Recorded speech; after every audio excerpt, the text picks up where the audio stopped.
Hello everyone, I am Mano Scaling, and I am here to help you today. I know you use this video to fall asleep, so before that, please like the video and subscribe to the channel, and also tell me where you are from and what time you are watching. Now get comfortable and relax. The GPS died exactly 1 mile before we found hell. I never believed in the stories they told about the Ouachita Mountains until what happened to me out there. My name is Michael Williams, I'm 34 years old, and what I lived through during that weekend still wakes me up at night. It started as a simple RV trip. My wife Sarah and I had been planning it for months. We'd bought a used Winnebago from a dealer in Little Rock, spent weekends fixing her up, painting over the rust spots, replacing the worn upholstery. Sarah had sewn new curtains, hung little plants in the windows. We called her Wanderer, and she was going to be our escape from everything. My job at the insurance company, Sarah's endless night shifts at the hospital, the suffocating routine that had been strangling us for years. The plan was simple.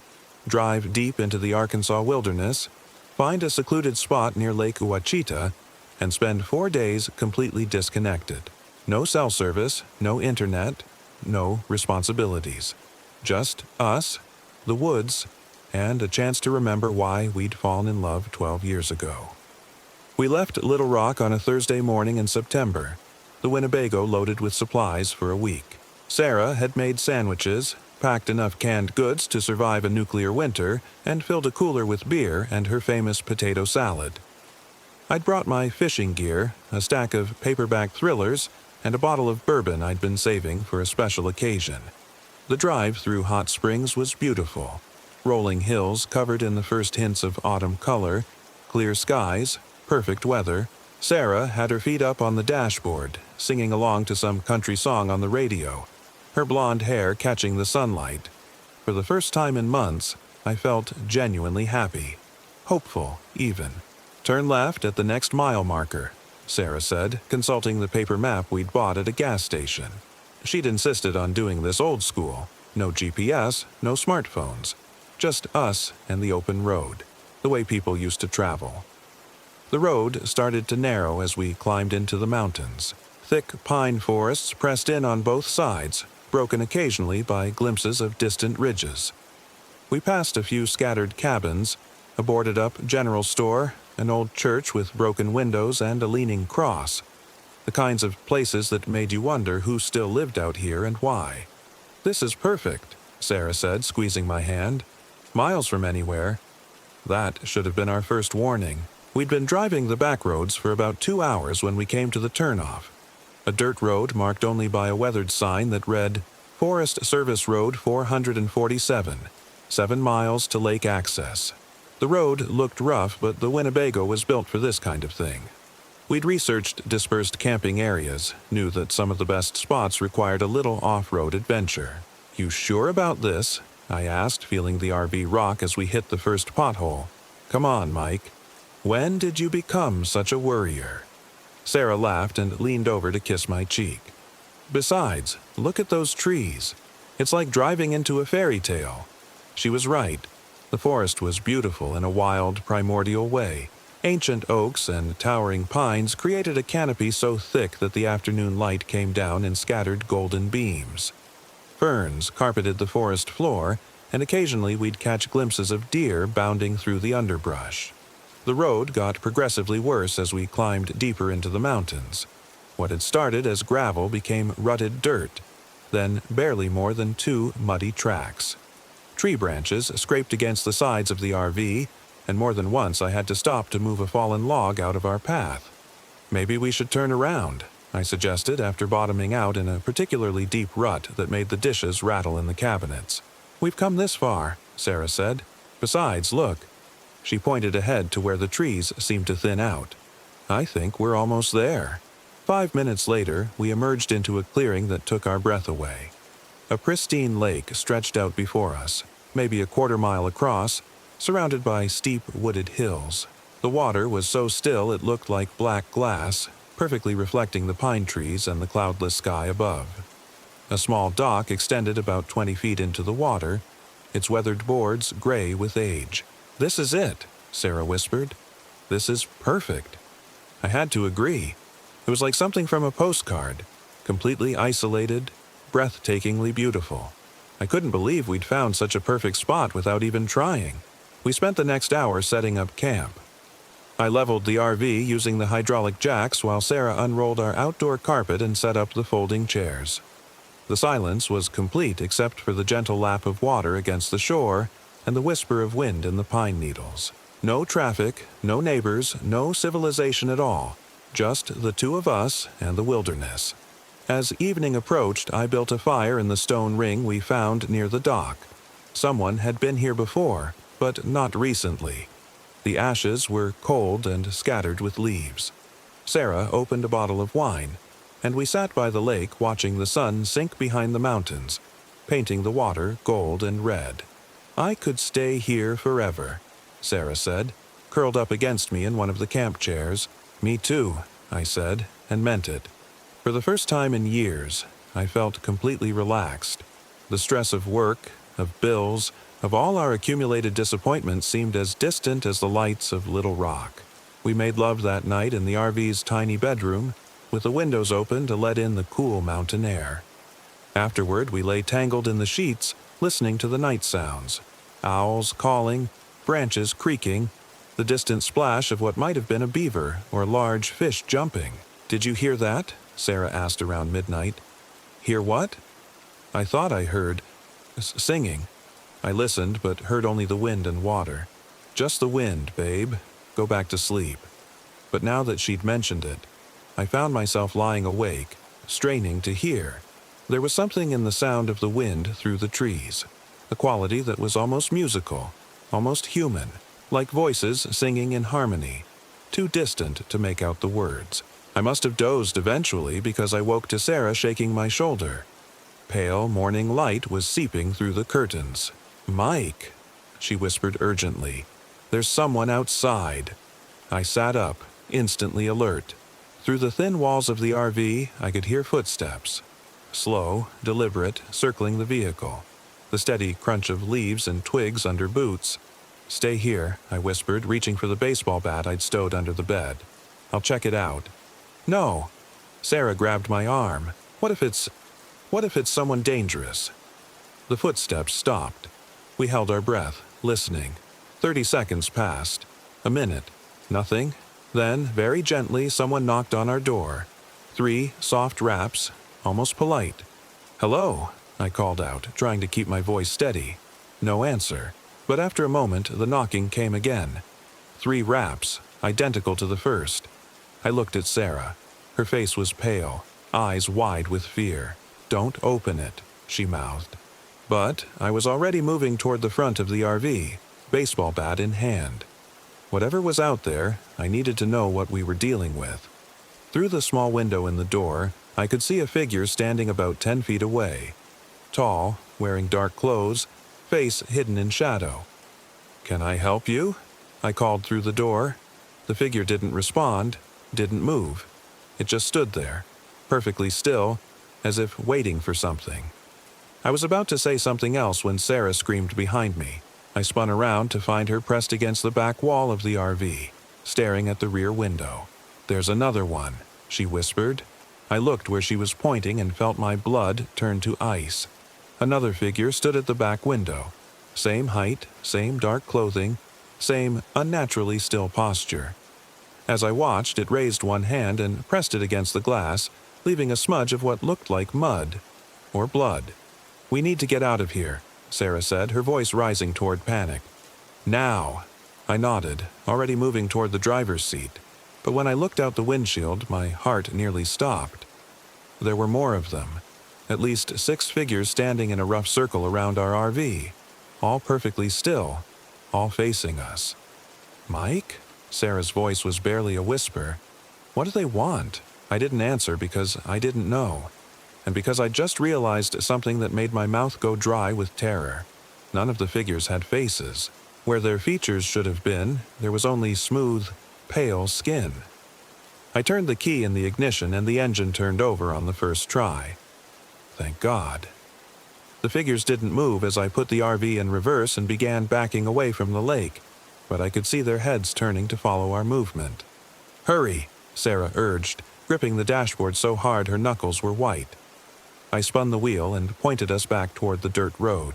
In the side mirror, I could see the figures still standing motionless in the clearing, watching us leave. But as we reached the tree line, something made me glance back one more time. They were all raising their hands now, pressing them against invisible barriers as if they were trapped behind glass. And for just a moment, before the trees blocked my view, I could have sworn I heard that singing again, closer now and heartbreakingly beautiful. The road seemed different in daylight, narrower, more overgrown. Branches that I didn't remember scraped against the roof of the RV, and I had to slow to a crawl to navigate around fallen logs that definitely hadn't been there the day before. "How long until we reach the main road?" Sarah asked. She'd been silent for the past 20 minutes, staring out the passenger window at the dense forest. "Should be any minute now," I said, but even as the words left my mouth I felt a growing unease. We'd been driving for almost an hour and nothing looked familiar. The road seemed to be taking us deeper into the mountains instead of back toward civilization. Then I saw something that made me slam on the brakes. Ahead of us, carved into a massive oak tree that blocked most of the road, were symbols. Not letters or numbers, but strange geometric shapes that hurt to look at directly. They seemed to writhe and shift when I wasn't looking straight at them, like they were alive. "What is that?" Sarah whispered. Before I could answer, she screamed.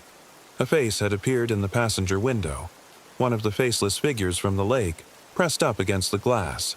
This close, I could see that where its eyes should have been were just smooth depressions in pale flesh. Its mouth was a lipless slit that opened and closed soundlessly like a fish gasping for air. I gunned the engine, swerving around the marked tree. The figure fell away from the window, but in the mirror I could see it climbing to its feet, unhurt. More of them were emerging from the forest now, dozens of them, all turning to watch us pass. "What are they?" Sarah sobbed. "What do they want?" I didn't have an answer. All I could do was drive, following the winding dirt road as it led us deeper into a forest that no longer looked like any place on Earth. The trees were wrong now. Too tall, too thick, with bark that looked almost scaled. The shadows between them were too dark, and sometimes I glimpsed things moving in that darkness that didn't look like any animal I'd ever seen. The road forked ahead, splitting into two equally unfamiliar paths. I chose the one that seemed to head downhill, hoping it would lead us back to lower elevations and eventually to civilization.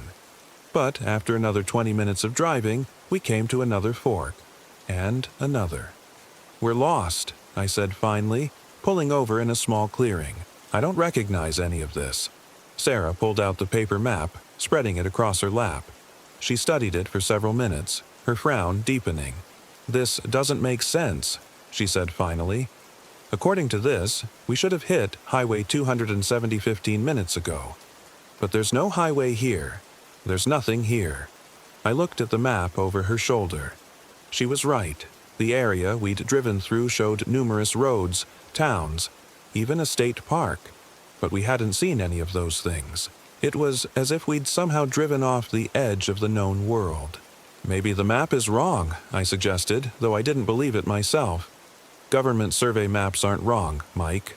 Sarah's voice was tight with barely controlled panic. "Something is very, very wrong here." As if to emphasize her point, the sun chose that moment to disappear. Not behind clouds, there weren't any clouds, but simply fade away, as if someone had turned down a dimmer switch. In the space of about 30 seconds, afternoon became twilight, became full dark. "That's impossible," Sarah breathed. "It's only 2 o'clock. I looked at my watch, and my blood went cold. The hands were spinning wildly, clockwise, then counterclockwise, as if time itself had lost all meaning. That's when we heard the singing again. It came from all around us, dozens of voices raised in perfect, haunting harmony. The melody was beautiful and terrible at once, seeming to bypass my ears and resonate directly in my bones. Sarah pressed her hands over her ears, but I found myself leaning forward, straining to make out words that weren't quite English, weren't quite human. "Drive!" Sarah screamed, her voice barely audible over the chorus. "Please, just drive." I floored the accelerator, and the RV lurched forward into the unnatural night. The singing followed us, growing louder and more complex. New voices joined the chorus, children's voices, high and sweet and wrong. The sound seemed to be coming from the forest itself, from every tree and shadow. Then the engine died. We coasted to a stop in the middle of the dirt road, surrounded by darkness so complete that our headlights seemed to make no impression on it at all. I turned the key, but nothing happened. No click, no cough of the starter trying to turn over. Nothing. "The generator's dead too," Sarah said, flicking the light switch. "Everything's dead." We sat in the suffocating darkness, listening to the singing that now seemed to be coming from directly above us, as if a choir of angels, or demons, was perched on the roof of our RV. "Look," Sarah whispered. I followed her gaze through the windshield and felt my sanity take another step toward the edge. Lights were approaching through the forest, dozens of them, moving between the trees in perfect synchronization. Not flashlights or lanterns, but a cold, bluish glow that seemed to emanate from the figures themselves. The faceless ones were coming for us. "We have to run," I said, grabbing Sarah's hand. "Now." "Run where?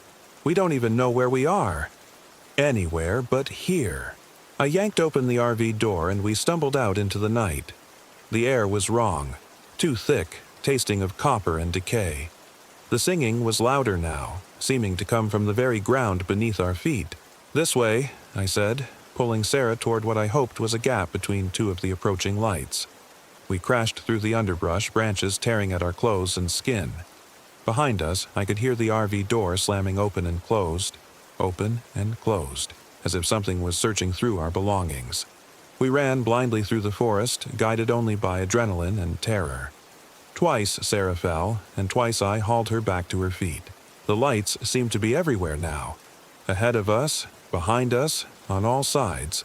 But somehow we kept finding gaps, kept running through spaces that should have been blocked. It wasn't until we'd been running for what felt like hours that I realized the truth. They were hurting us. We stumbled into another clearing, both of us gasping and exhausted. In the center of the space stood a structure that made my mind recoil. Not quite a building, not quite a natural formation, but something in between. It was made of what looked like woven branches and pale stones, rising about 30 feet into the air in a twisted spiral that hurt to look at. "What is that?" Sarah panted. Before I could answer, the singing stopped. The sudden silence was more terrifying than the music had been. It pressed against my eardrums like a physical weight, broken only by the sound of our labored breathing and the distant drip of water. Then, from somewhere inside the structure, came a new sound. A baby crying. "Oh God," Sarah whispered. "There's a baby in there." She started toward the structure before I could stop her. The maternal instinct that made her such a good nurse overrode every survival instinct she possessed. "Sarah! No!" I lunged after her, but she was already at the entrance, a low archway that seemed to exhale cold air and the smell of wet earth. "Hello," she called softly. "Is someone in there? We can help." The crying got louder, more insistent. It was coming from somewhere deeper in the structure, down what looked like a spiraling passage that curved out of sight. "We have to help," Sarah said, looking back at me with tears in her eyes. "It's just a baby, Mike. How can we leave a baby out here?" I knew it was a trap. Every instinct I possessed screamed at me to grab Sarah and run, but the crying was so pitiful, so genuinely distressing that even I found myself wavering. "Please," Sarah begged. "We'll just look. If something's wrong, we'll leave immediately." Against every shred of common sense I possessed, I nodded. The passage sloped downward, the walls pressing closer as we descended. Our footsteps echoed strangely in the confined space, creating harmonics that sounded almost like whispers. The baby's cries grew louder, echoing off the walls until it was hard to tell which direction they were coming from. The passage opened into a circular chamber about 20 feet across, and there, in the exact center, was the source of the crying. It was a baby, or something that had once been a baby. It lay in a crude cradle made of woven branches, its tiny fists waving in the air. but its skin was the color of old parchment. And when it opened its mouth to cry, I could see too many teeth, rows and rows of tiny sharp teeth like a shark's. "Oh my God!" Sarah gasped, stumbling backward into me. The thing that looked like a baby turned its head toward us, and I saw its eyes, ancient, intelligent, filled with a malevolent hunger that belonged in no infant face. It stopped crying and smiled, and that smile was the most terrifying thing I'd ever seen. "Thank you for coming," it said in a voice like grinding stone. "We've been waiting so long for new friends." The walls of the chamber began to move, contracting like the throat of some enormous beast. The entrance we'd come through was sealing itself, the opening growing smaller with each passing second. "Run!" I shouted, grabbing Sarah's hand and diving for the shrinking exit. We squeezed through just as it snapped shut behind us, the walls making a wet, organic sound as they closed. Behind us, the thing in the cradle began to laugh, a sound like breaking glass mixed with the screams of dying animals. We raced back up the spiraling passage, no longer caring about stealth or silence. All that mattered was getting out, getting away from this place that existed outside the normal laws of reality. We burst out of the structure and kept running, crashing through the forest without any thought of direction. Branches whipped across our faces, roots caught our feet, but we didn't slow down. Couldn't slow down. Because behind us the structure was coming apart, unraveling like a spider's web in a hurricane, and from the ruins came sounds that no human throat could make.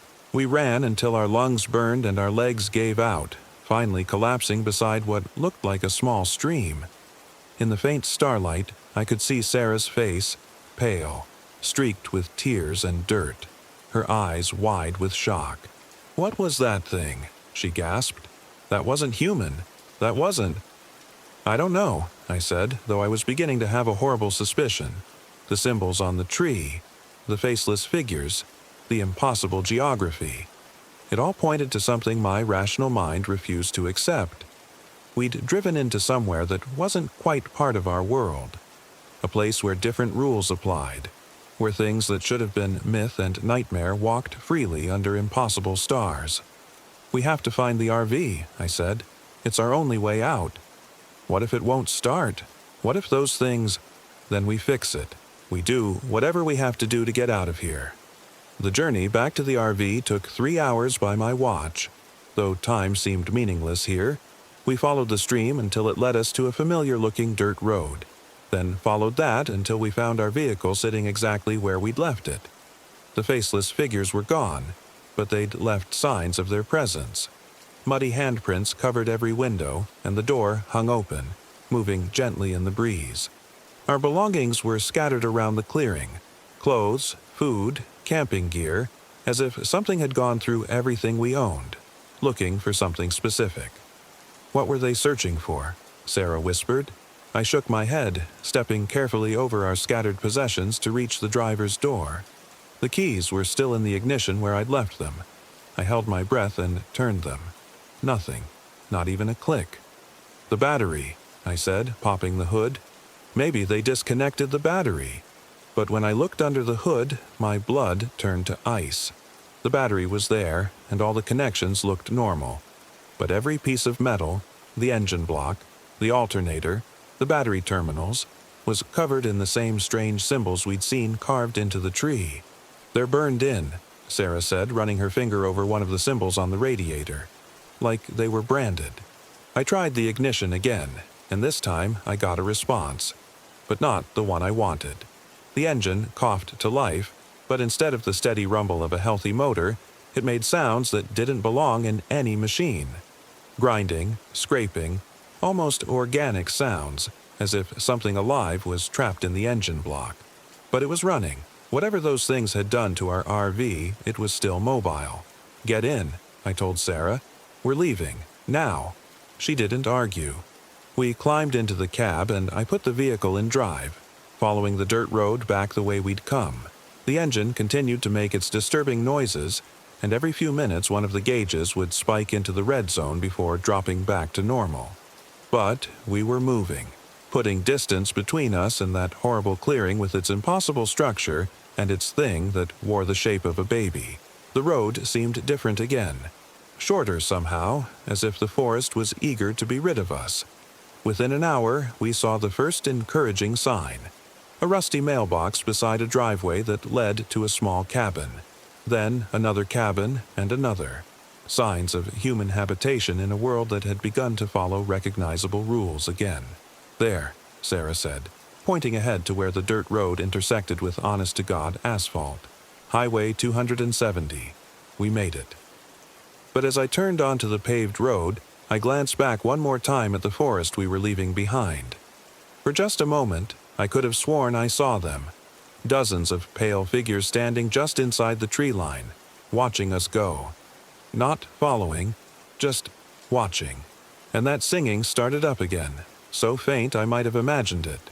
We drove straight through the night, not stopping until we reached Little Rock. Sarah called in sick to work, and I took a personal day. We spent the rest of the week trying to convince ourselves that what we'd experienced had been some kind of shared hallucination. Maybe carbon monoxide poisoning from the RV's heating system, or some kind of toxic plant spores in the mountain air. But the evidence was harder to ignore.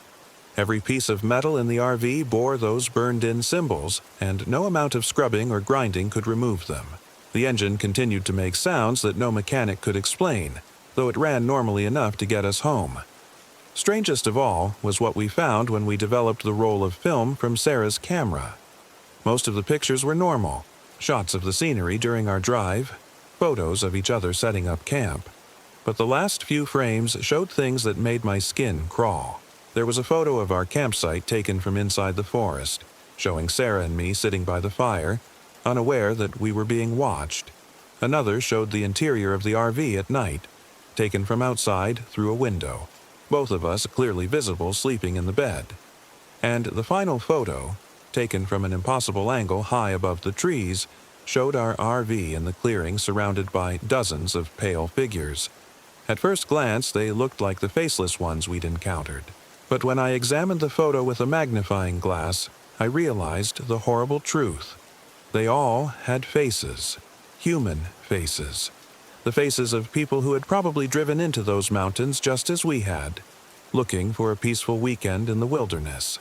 People who had found something else entirely and never made it home. We sold the RV the following week to a dealer in Hot Springs, taking a massive loss just to get rid of it. I told him about the engine problems, recommended he have a mechanic look at it before reselling. But I didn't tell him about the symbols or about where we'd been. Some knowledge is too dangerous to share. Sarah and I never went camping again. We tried a few times over the next couple of years, but every time we got more than an hour away from civilization, one of us would start to panic. The sight of deep forest, the sound of wind in pine trees, even the smell of wood smoke was enough to send us racing back to the safety of streetlights and traffic. Our marriage didn't survive. How could it? We'd shared an experience that was literally unspeakable, something that existed outside the boundaries of the world we thought we knew. The stress of keeping that secret, combined with the constant low-level fear that those things might someday decide to follow us home, slowly poisoned everything between us. Sarah moved to Phoenix after the divorce, as far from forests and mountains as she could get. I stayed in Little Rock, but I don't sleep well. Every night I lie awake listening to the sounds outside my window, wondering if that soft footstep I just heard was a neighbor's cat, or something else entirely. Because I've done research since then, spent countless hours in libraries and on the internet, looking for other stories like ours. And I've found them. Scattered accounts from all over the country of people who drove into wilderness areas and encountered things that shouldn't exist. Most of them are dismissed as hoaxes or delusions, filed away with Bigfoot sightings and alien abductions. But I know better. I know there are places in this world, thin places, where the boundaries between what is and what should never be have worn away. Places where the faceless ones wait patiently for the next carload of vacationers looking for a peaceful weekend in the woods. The worst part isn't what we saw in those mountains. The worst part is the knowledge that some of those people in the photograph, those missing campers and hikers whose faces I recognized from old newspaper articles, might still be alive in whatever dimension those creatures call home. Still alive, but no longer human. Sometimes, in the early hours of the morning when sleep finally comes, I dream about that baby thing in its cradle of woven branches. In the dreams, it's grown larger, more terrible, feeding on the life force of everyone who stumbles into its domain. And in these dreams, it's always smiling that horrible smile and speaking in its voice like grinding stone. Thank you for coming. We've been waiting so long for new friends. I wake from these dreams covered in cold sweat, with the sound of that impossible singing echoing in my ears. And every time, I have to check the locks on my doors and windows because I can never quite shake the feeling that something followed us home after all. Something patient and hungry, waiting for the right moment to finish what it started in those dark mountains where time runs backward and the trees have too many teeth. The GPS died exactly 1 mile before we found hell. But hell, it seems, has a much longer reach than I ever imagined. Story 2. The gap was smaller than it had appeared from a distance. I had to turn sideways to squeeze through, feeling bark scraping against my back and chest. Marcus was right behind me, pushing against me in his desperation to escape. And then I was through, stumbling into the forest beyond the unnatural barrier. Marcus tumbled out after me, and we ran. The forest beyond the tree line was different. Older, darker, with thick undergrowth that caught at our clothes and roots that seemed designed to trip us. But it was natural forest, not the sterile perfection of our prison. We crashed through it like wounded animals, following what might have been a game trail toward where we hoped the main road lay. Behind us, the creatures had begun to sing again, but their melody was different now. Harsher, more urgent. Hunting music. "Don't look back," Marcus panted beside me. But I couldn't help myself. I glanced over my shoulder and saw them flowing through the forest like smoke, their pale forms weaving between the trees with impossible speed. They weren't running. They were gliding, their feet barely touching the ground. We ran harder, our lungs burning in the thin mountain air. Branches whipped across our faces, drawing blood. My ankle twisted on a hidden root, sending me sprawling, but Marcus hauled me upright and we kept going. The sound of running water reached us through the trees, a stream or creek that might lead to civilization. We altered course, following the sound through increasingly dense undergrowth. The creatures singing grew fainter behind us, or maybe that was just wishful thinking. We burst from the tree line onto a narrow dirt road, empty and overgrown but unmistakably human-made. To our right, the road disappeared into darkness around a bend. To our left, it climbed toward what looked like a pass between two peaks. "Which way?" Marcus gasped. I tried to orient myself to remember the route we'd taken to reach the campground, but nothing looked familiar. The landscape had shifted, become alien and threatening. "Up," I said, pointing left toward the pass. "Higher ground. We can see where we are." We jogged up the road, our supplies weighing heavy on our backs. Every few minutes, one of us would glance back toward the forest, expecting to see pale figures emerging from the shadows. But the tree line remained empty. The road switchbacked up the mountainside, and with each turn I felt a growing sense of unease. This wasn't the way we'd come. The campground had been in a valley, not on a mountain pass. Either we were hopelessly lost, or the geography itself had changed. Sarah. Marcus had stopped ahead of me, his face white with exhaustion and terror. "Look." I followed his gaze and felt my knees nearly buckle. In the distance, visible through a gap in the peaks, was our campground. The RV sat in its circle of relocated trees like a tiny white dot. But it was impossible. We'd been running for over an hour, had climbed hundreds of feet up the mountainside. The campground should have been miles away, invisible behind multiple ridges. Instead, it looked like we could reach it with a long stone's throw. "It's not real," Marcus whispered. "None of this is real." But the gravel beneath our feet felt real enough. The sweat stinging my eyes, the ache in my calves from the climb, all of it felt absolutely real. "We keep going," I said. "There has to be an end to this." The road crested the pass and began to descend the other side. For a moment, hope flared in my chest as I saw lights in the valley below. A town, or at least some kind of settlement. But as we got closer, I realized the lights were wrong.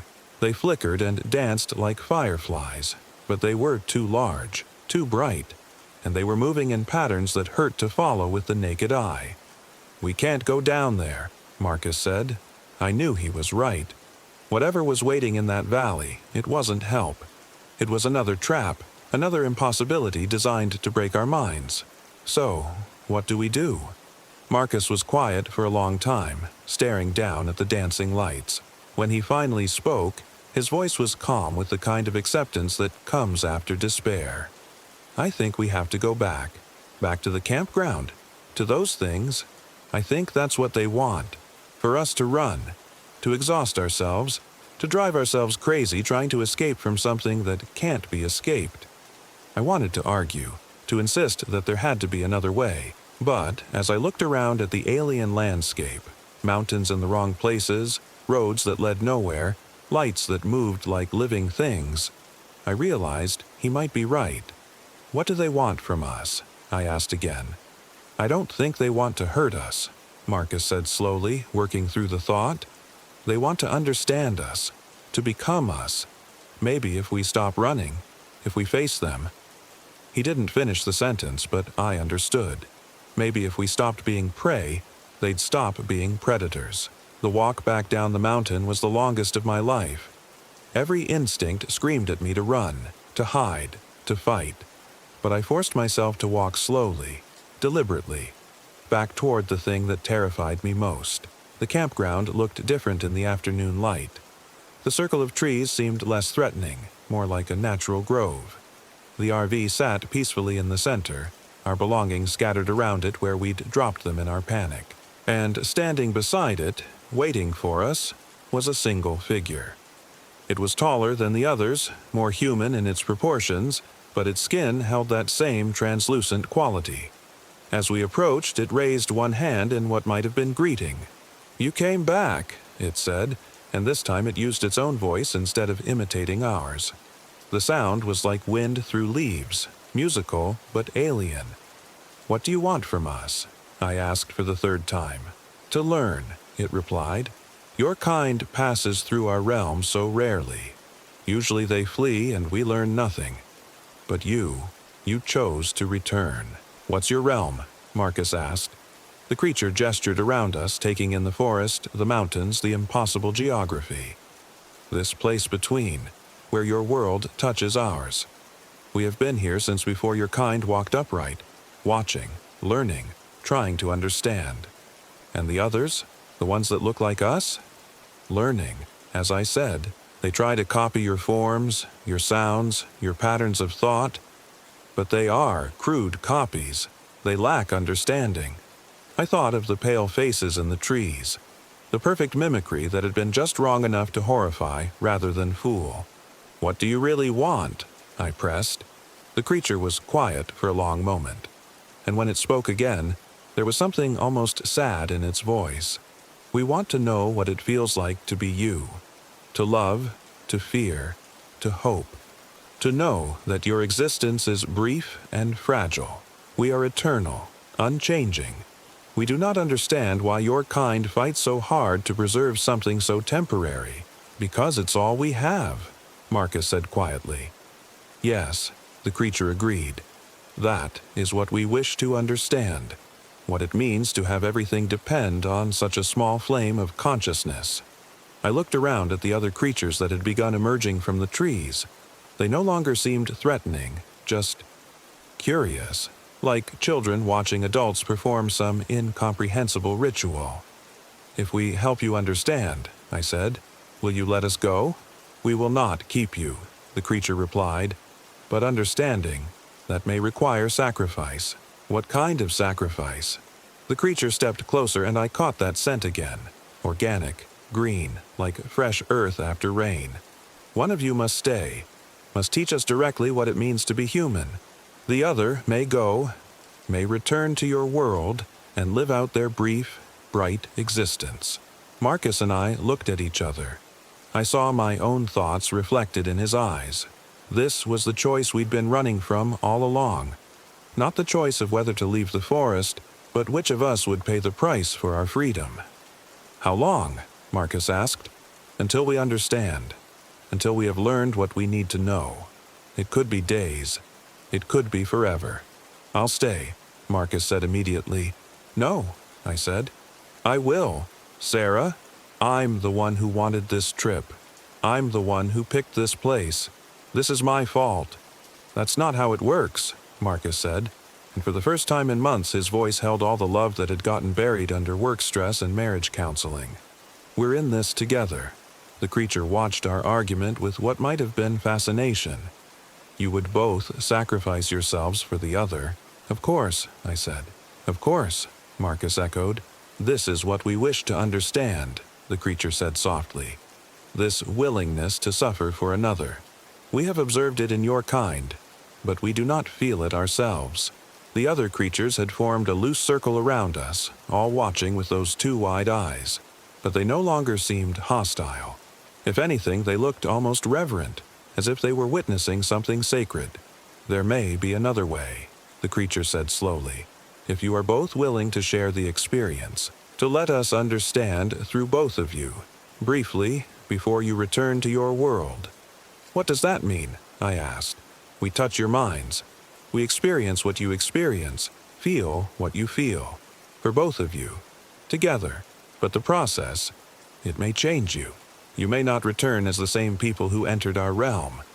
Marcus and I looked at each other again. After everything we'd been through, after the months of fighting and therapy and sleeping in separate rooms, the idea of change didn't seem so terrible. What do you think? He asked. I took his hand, feeling the calluses from his weekend woodworking projects, the small scar on his thumb from where he'd cut himself fixing our kitchen sink. All the tiny, mundane details that made him real, that made him mine. I think, I said, that maybe change is what we need. The process wasn't painful, exactly, but it was overwhelming. The creatures surrounded us, their long-fingered hands touching our heads, our shoulders, our hearts. I felt their minds pressing against mine, alien and vast and hungry for understanding. They experienced our memories, not just the recent terror, but everything. Our first meeting at a coffee shop near campus, our first fight over something stupid and forgotten, the day we'd gotten engaged, the night we'd almost filed for divorce, every moment of joy and pain and mundane routine that made up the architecture of our shared life. But more than that, they experienced the love itself, the complex, difficult, sometimes painful emotion that bound us together despite everything. I felt their wonder at it, their struggle to comprehend something so irrational and powerful. And through their alien perspective, I began to understand it differently myself. Not as the desperate clinging I'd sometimes thought it was, but as a choice we made over and over again. The choice to see value in something fragile, to fight for something that would inevitably end. When it was over, Marcus and I found ourselves lying in the grass beside the RV, the circle of creatures nowhere to be seen. The forest around us looked normal again, the trees in their proper places. Story 3. The dead don't stay buried in Utah. I'm Sarah Martinez. I was 34 when we drove into Goblin Valley State Park in our RV that October, and I learned that some places are graveyards disguised as playgrounds. The CB radio crackled to life as we pulled off Highway 24, the static resolving into a voice that made my skin crawl. Welcome to the Valley of the Goblins, travelers. Hope you brought your appetites. My husband Jake laughed from the driver's seat of our Winnebago, adjusting the CB's volume. Weird way to welcome tourists, but okay. He glanced at me through the rearview mirror where I sat cross-legged on the dinette bench. Sarah, did you hear that? I had heard it. The voice was wrong somehow. Too smooth, like honey poured over broken glass. But Jake was excited about this trip. Our first real vacation since his cancer went into remission 6 months ago. I wasn't going to ruin it with my paranoia. Probably just a local trying to be spooky for Halloween season, I said, though my fingers unconsciously traced the scar on my palm from the car accident 3 years ago, the one where I died for 47 seconds before the paramedics brought me back. Ever since then, I'd been sensitive to things that felt off. Our golden retriever, Copper, whined from his spot by the door, ears flattened against his head. He'd been agitated since we'd entered Utah 2 days ago, panting and pacing despite the cool October air. "Easy, boy," Jake called back. At 36, my husband looked healthier than he had in months, the hollow-cheeked specter of chemo finally fading. His dark hair was growing back thick, and there was color in his cheeks again. This trip was supposed to be our celebration. 3 weeks exploring Utah's national parks in the RV we'd bought secondhand but fixed up ourselves. The radio crackled again. "Channel 19 for updates, friends. Weather's turning tonight. Might want to settle in nice and cozy." Jake frowned at the cloudless sky visible through our windshield. "Weather looks fine to me." As we wound through the increasingly barren landscape, the familiar red rock formations of Utah gave way to something stranger. Towering sandstone hoodoos rose from the desert floor like frozen sentinels, their wind-carved features creating the illusion of faces in the stone. Goblin Valley State Park sprawled before us, a maze of bizarre geological formations that looked more like an alien planet than anything earthly. "Jesus," Jake breathed, pulling into the campground. "Pictures don't do this place justice." The campground was nearly empty, just a handful of RVs and tents scattered across the rocky terrain. Our assigned spot, number 13, sat at the edge of the camping area, closest to the valley floor where thousands of goblin-shaped rocks created a natural labyrinth. The nearest neighbors were a retired couple in a massive Class A motorhome, parked 3 spots down. As Jake maneuvered our Winnebago into position, I noticed something odd. Every other RV in the campground had their CB antennas extended, the thin metal whips swaying in the desert breeze. It seemed excessive for such a remote location, but maybe the isolation made people more reliant on radio communication. "I'm going to say hello to the neighbors," Jake said once we were parked and leveled. "Get the lay of the land." I watched through our window as he approached the couple's RV. They were sitting outside in lawn chairs, a man and woman in their 70s, both unnaturally pale despite the desert sun. The woman looked up as Jake approached, and even from a distance I could see her smile. It was too wide, stretched across her face like a wound. Copper pressed against my legs, trembling. Dogs knew things. I'd learned that the hard way. Jake returned 20 minutes later, his expression troubled. "That was weird." "How so?" They kept asking if I'd heard the signal, clearly. When I mentioned the CB welcome message, they got really excited. Started talking about how the feast was going to be wonderful this year. He shook his head. "I think they're just eccentric old folks, but something felt off." I bit back the urge to say, "Asterisk, I told you so, asterisk." Instead, I helped him set up our awning and camp chairs while Copper paced restlessly around the RV's perimeter. The sun was setting behind the goblin formations, casting long shadows that seemed to shift and dance even when the wind was still. "Let's take a walk through the valley before it gets dark," Jake suggested. "Get some photos." The Valley of the Goblins spread out before us like a nightmare playground. Thousands of mushroom-shaped rock formations, some as tall as buildings, others small enough to climb on, created a maze of narrow passages and hidden alcoves. The formations had been carved by millions of years of wind and water erosion, but in the dying light they looked deliberately crafted, like monuments to some ancient, malevolent deity. We followed a well-worn trail into the heart of the valley, our footsteps echoing off the sandstone walls. Copper stayed close, his usual enthusiasm for exploration replaced by nervous energy. Every few minutes he'd stop and stare at one of the formations, hackles raised, a low growl rumbling in his throat. "What's got him spooked?" Jake wondered aloud. I was wondering the same thing. The silence in the valley was oppressive. No wind, no insects, no bird calls. Just the sound of our breathing and the crunch of sand beneath our feet. As we walked deeper into the labyrinth, I began to notice carved symbols on some of the rock faces.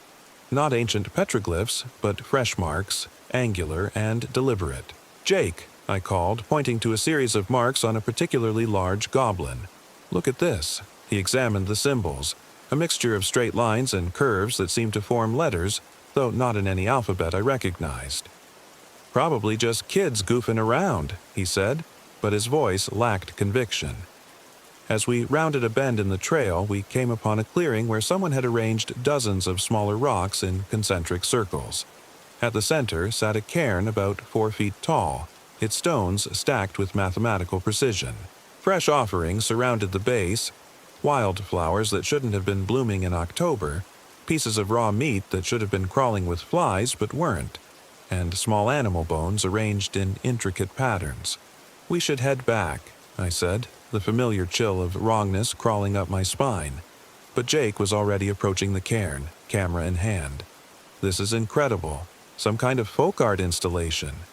"Jake, don't—" He reached out and touched the topmost stone. The change was immediate. The oppressive silence shattered as wind began to howl through the formations, though I couldn't feel so much as a breeze on my skin. Copper barked frantically, spinning in circles as shadows seemed to detach from the goblin rocks and writhe like living things. And then it stopped. Complete silence returned as if someone had flipped a switch. Jake stared at his hand, then at me. "Did you hear that?" I had heard it. But more than that, I had felt it. A presence awakening, ancient and hungry, turning its attention toward us like a spotlight swiveling to illuminate prey. "We need to leave. Now." We hurried back through the maze of formations as darkness fell. The trail that had been cleared during our hike-in seemed different now. Paths that should have led back to the campground instead curved deeper into the valley. After 30 minutes of walking, we found ourselves at the same cairn we'd started from. "That's impossible," Jake muttered, checking his GPS. The device showed nothing but static. Copper was panting heavily despite the cool air, and when I knelt to comfort him, I noticed something that made my blood freeze. His shadow on the ground was wrong. While Copper sat beside me, his shadow was standing, head cocked, watching something I couldn't see. "Jake," I whispered. But when I looked up, my husband was gone. "Jake!" I called out, my voice echoing off the stone walls. "This isn't funny." Copper whined and pressed against me, still staring at something beyond my vision. I pulled out my phone, no signal of course, and used its flashlight to illuminate the area around the cairn. Fresh footprints in the sand, including Jake's distinctive hiking boots, but they didn't lead anywhere. They simply stopped, as if he'd been lifted into the air. The CB radio on my belt crackled to life. I'd forgotten I was carrying it. "Sarah?" Jake's voice, thin and distorted by static. "Sarah, where are you?" "Jake, where are you?" "I'm at the cairn." I'm back at the RV. How did I get here?" I remember touching the rock and then... "Sarah, something's wrong. The couple from the other RV, they're standing outside our door. They won't stop smiling." My heart hammered against my ribs. "I'm coming. Don't let them in." But as I tried to retrace our steps, every path seemed to lead me in circles. The goblin formations loomed larger in the darkness, their carved features seeming to shift and change when caught in my peripheral vision. After an hour of futile searching, I finally found a trail marker that pointed toward the campground. The scene that greeted me there defied explanation. Our RV sat exactly where we'd parked it, warm light spilling from its windows. Jake stood in the doorway talking to the elderly couple, all three of them smiling that same too-wide smile. But it was wrong. Everything was wrong. Jake's movements were too fluid, like a marionette guided by an expert puppeteer. The couple's shadows fell in impossible directions, and the RV itself seemed different, cleaner, newer, as if it had been replaced by a perfect replica. "Sarah!" Jake called out when he spotted me. "There you are. I was worried." I approached slowly, Copper growling at my side. "Jake, you said something was wrong. Over the radio." He tilted his head, that smile never wavering. "Radio? I haven't been on the radio. Where did you go? You just vanished." The elderly woman, who had introduced herself earlier as Dorothy, stepped forward. Her skin was paper-thin, veins visible like dark rivers beneath the surface. "Your husband was telling us about his recent recovery. Such a miracle, surviving cancer. But then, we all survive things, don't we, dear?" Her words hit me like a physical blow. We hadn't told anyone about Jake's cancer. He was private about it, almost secretive. There was no way he would have shared that information with strangers. How did you... The signal tells us many things, the elderly man, Dorothy's husband Frank, said. His voice was the same honey-over-glass tone from the CB welcome message. It whispers secrets in the night, shares stories of pain and loss and the desperate things people do to cling to life. Jake's smile faltered for just a moment, confusion flickering across his features. I don't... What signal? The one you answered when you touched the cairn, Dorothy said, her grin stretching impossibly wider. The one that's been calling to the desperate and dying for centuries. You felt it, didn't you? That moment of connection, that promise of more time. The pieces clicked into place with sickening clarity. Jake's miraculous recovery, his sudden interest in this remote Utah park he'd never mentioned before. The way he'd been drawn to that cairn like a moth to flame. You're not Jake, I whispered. The thing wearing my husband's face turned to look at me, and for just an instant its eyes were completely black. I am now, and you're going to help me stay that way. I ran. Copper and I fled into the maze of goblin formations, my flashlight beam dancing wildly across the sandstone walls. Behind us, I could hear voices calling. Jake's voice, Dorothy's voice, Frank's voice, and others I didn't recognize, all blending together into a harmonious chorus that seemed to come from the rocks themselves. Sarah, come back. We just want to talk. Don't be afraid, dear. The signal is beautiful once you stop fighting it. The feast requires all of us, Sarah. Don't spoil the gathering. I found a narrow crevice between two large formations and squeezed inside. Copper pressed against me. My phone was dead, the CB radio silent. We were trapped in a geological maze with things that wore human faces but weren't human at all. Hours passed. The voices continued their patient calling, sometimes close, sometimes distant, but never stopping. I dozed fitfully, jolting awake whenever Copper growled at sounds I couldn't hear. When dawn finally broke, the voices fell silent. I waited another hour before emerging from our hiding spot. The goblin formations looked innocent in the morning light, just weird rocks shaped by natural forces. But the wrongness remained, a psychic stench that made my teeth ache. The campground was empty. Not just deserted, empty, as if the RVs and tents had never existed. Even our Winnebago was gone, leaving only tire tracks in the sand that seemed to fade as I watched them. But the CB radio on my belt crackled to life. Sarah. Jake's voice, clear now, free of static. Sarah, if you can hear this, I need you to understand something. I died. The cancer took me 6 months ago in the hospital. I remember the light fading, the monitors going quiet. My legs gave out, and I collapsed onto the sand. But then I heard it. The signal. It promised me more time with you. All I had to do was bring you to the valley, feed you to the things that live in the rocks. It seemed like a fair trade at the time. Copper whined and nuzzled my face as tears streamed down my cheeks. I'm fighting it now, trying to break free, but I don't know how much time I have before it takes control again. You need to leave Utah. Get as far away as you can. And Sarah. A pause, filled with the kind of love that transcends death. I'm sorry. I love you. I've always loved you. The radio went silent. I don't know how I made it out of Goblin Valley. I remember walking, Copper at my side, following highway markers until a park ranger picked us up. I told him our RV had broken down and we'd become separated from my husband, who had gone for help. He was kind enough not to question why I was sobbing uncontrollably. The official report stated that no RV matching our description had been registered at the park. No record of Jake Martinez existed in their system. The elderly couple I described had never been seen by any staff member. But I found other reports, buried in internet forums and local newspaper archives.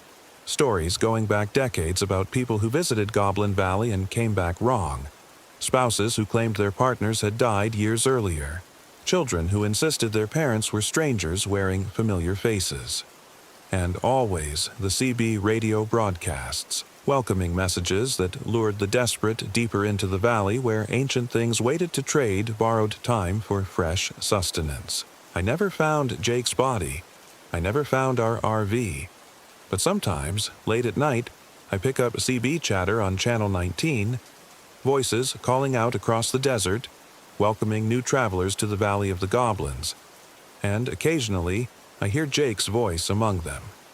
The signal is still broadcasting, still seeking the desperate and dying, still promising more time to those willing to pay its price. Sometimes I wonder if I'm strong enough to resist its call.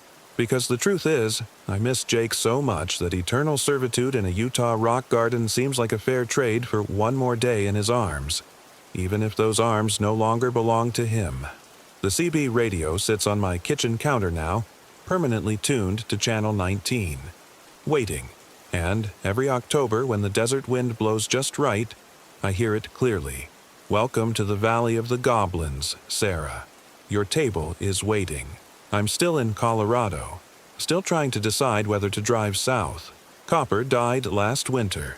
Cancer, the vet said, though he'd always been healthy before our Utah trip. Now I'm truly alone, and the signal is getting stronger. Asterisk, if you're reading this, don't go to Goblin Valley in October. Don't touch the cairns.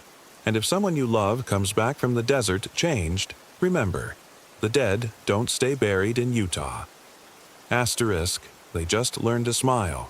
Story 4. The GPS started glitching 3 miles before we reached the Gifford-Pinchot National Forest. My name is Marcus Webb. I'm 34 years old, and what happened during our RV trip still makes me check the locks twice before bed every night. Recalculating. The synthetic voice had been repeating itself for the past 10 minutes while Sarah drummed her fingers against the passenger seat armrest of our rental RV.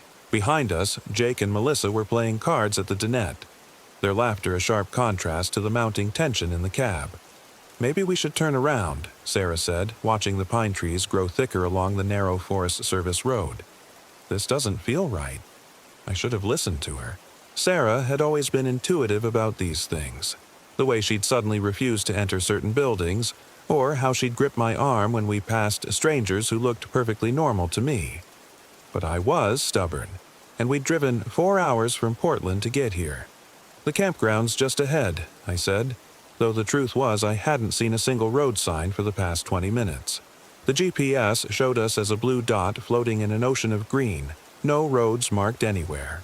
Besides, Jake's been planning this weekend for months. Jake Chen was my business partner, and this trip was supposed to be a celebration. Our tech startup had just secured its second round of funding, and he'd insisted we needed to get back to nature before the real work began.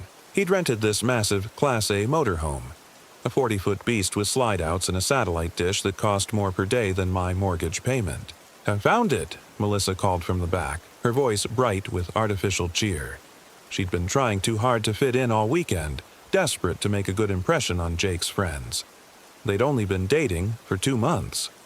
Pine Ridge Campground, elevation 3,200 feet.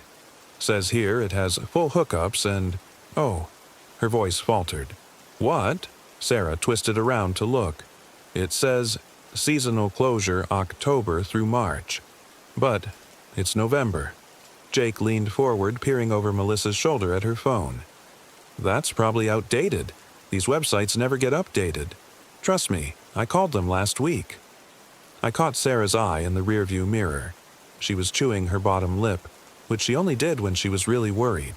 But Jake was already launching into another story about his cousin's camping adventures, and Melissa was laughing at all the right moments, and the momentum of the group carried us forward down the increasingly narrow road. The trees pressed closer.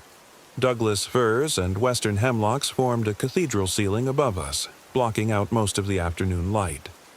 Patches of snow appeared in the shadows between the massive trunks, even though the weather in Portland had been unseasonably warm. "There," I said, pointing to a break in the trees ahead. "That's got to be it." Pine Ridge Campground existed, technically. A weathered wooden sign hung askew from a single remaining chain, half the letters too faded to read. The entrance was nothing more than 2 concrete posts with a rusted metal barrier that had been pushed aside years ago. Beyond it, a gravel loop disappeared into the trees. "This place looks abandoned," Sarah said. "It's just rustic," Jake insisted, but I could hear the uncertainty creeping into his voice. "Come on, we've got everything we need in here.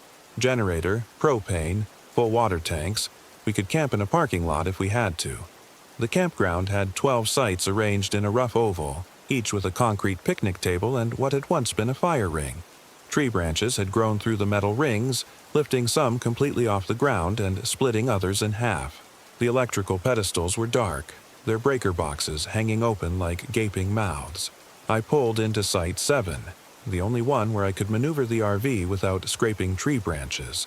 The moment I shut off the engine, the silence hit us like a physical weight. No bird songs, no wind through the trees, no distant traffic hum. Just an oppressive quiet that seemed to press against the windows. "Well," Jake said, clapping his hands together with forced enthusiasm, "let's get this party started."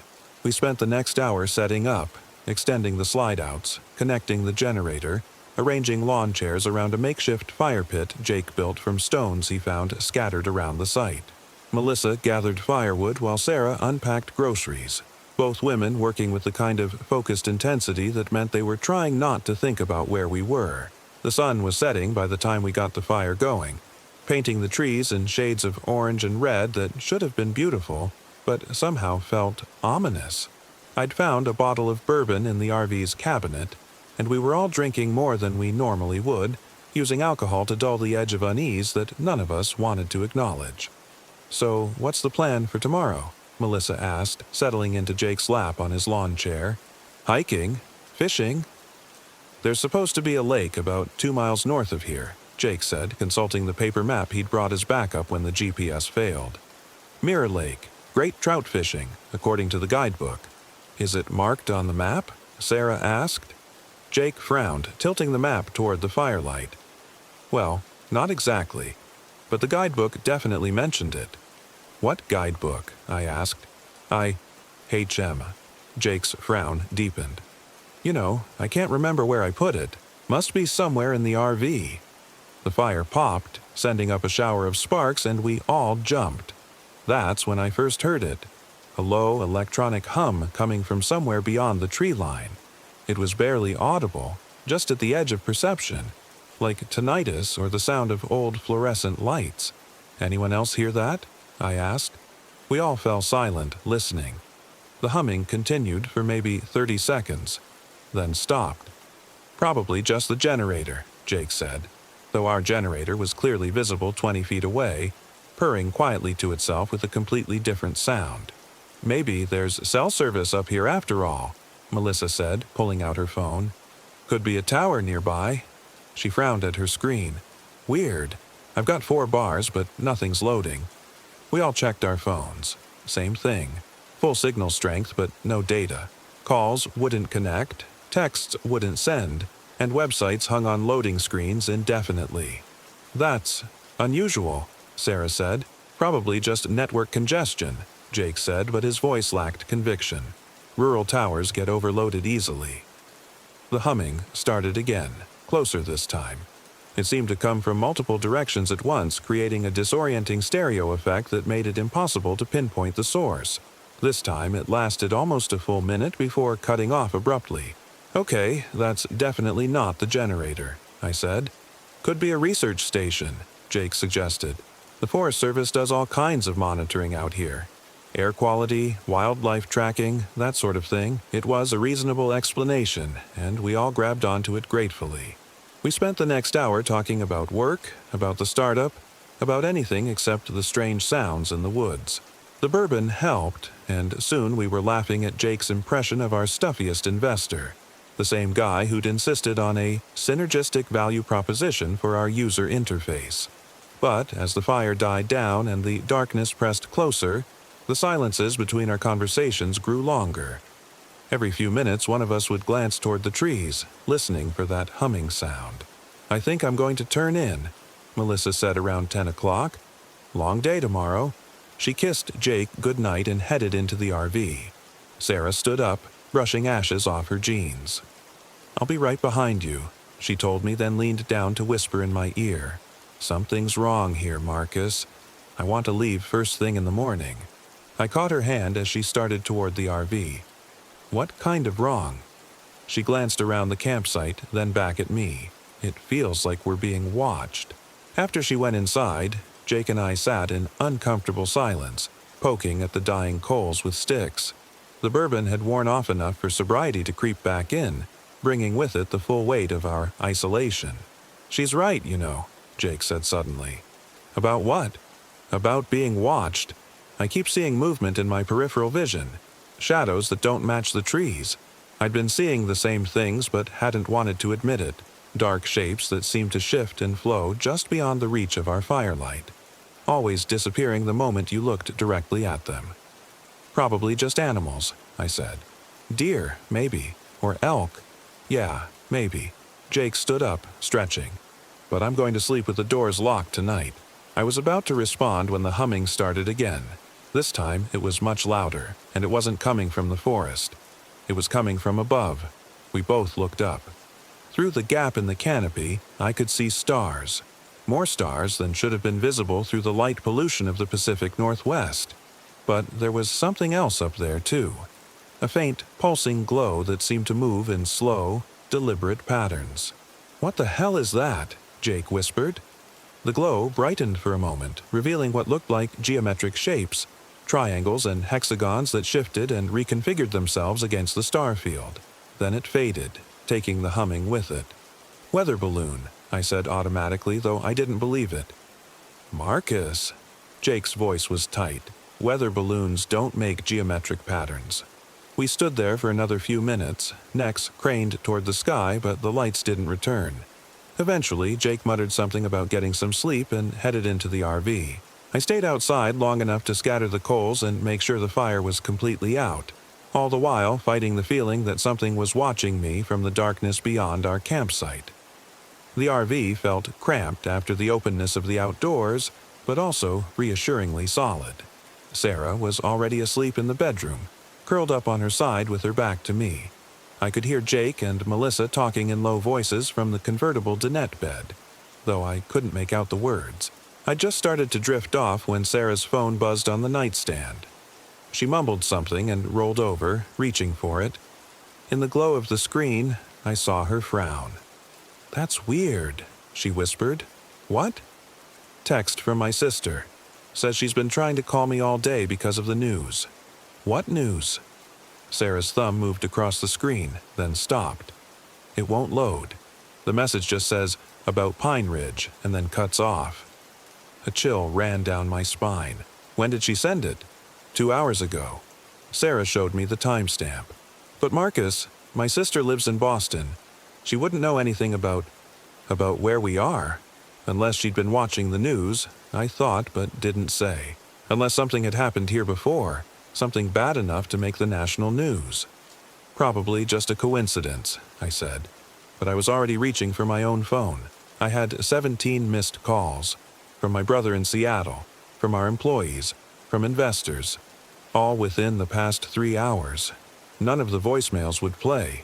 "Jake," I called out, keeping my voice low. "You awake?"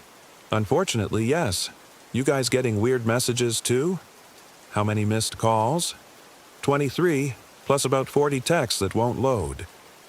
We all ended up gathering in the main living area, phones in hand, trying to make sense of the influx of communications that we couldn't actually access. It was clear that something was happening in the outside world, something that involved us or our location, but the partial signal that gave us bars without data meant we were completely cut off from information.